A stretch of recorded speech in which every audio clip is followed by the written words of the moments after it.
வணக்கம் பானு. தென் மாவட்டங்களில் கடந்த சில தினங்களாக பெய்து வரும் கனமழையின் காரணமாக வற்றாத ஜீவ நதியாக கருதப்படும் தாமிரபரணி நதியில் சுமார் கடந்த 2 தினங்களுக்கு முன்பு 85,000 கன அடி தண்ணீர் வெளியேற்றப்பட்டு வந்தது. இதன் காரணமாக அந்த பகுதி தாமிரபரணி ஆற்றங்கரையோரம் பகுதியில் உள்ள பொதுமக்கள் அனைவரும் பாதுகாப்பான இடத்தில் தங்க வைக்கப்பட்டிருந்தனர். இந்த நிலையில் தற்போது இன்றைய தினம் ஸ்ரீவைகுண்டம் அணைக்கட்டு பகுதியில் இருந்து 25,000 கன அடி தண்ணீர் மட்டுமே வெளியேற்றப்பட்டு வருகிறது.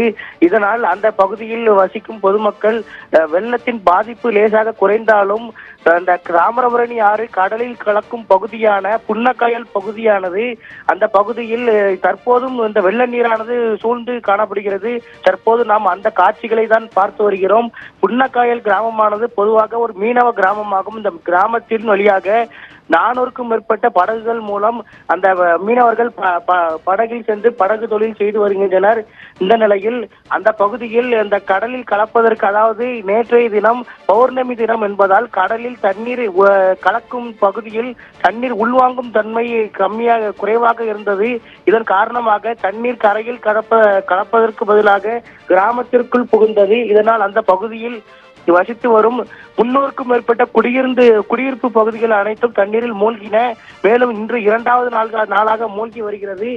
மேலும் அந்த பகுதியில் உள்ள பொதுமக்கள் பாதி பேர் அந்த நிவாரண முகாம்களில் தங்க வைக்கப்பட்டுள்ளனர்.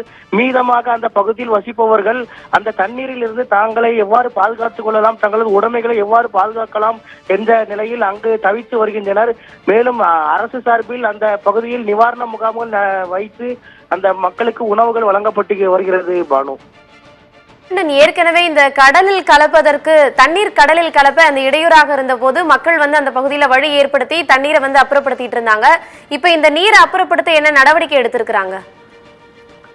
நிச்சயமாக பானு, அந்த பகுதியில அந்த மின் மோட்டார்கள் மூலம் அந்த தண்ணீரை அவ்வளத்தையும் வெளியே தள்ளும் பணிகள் நடைபெற்று வருகிறது.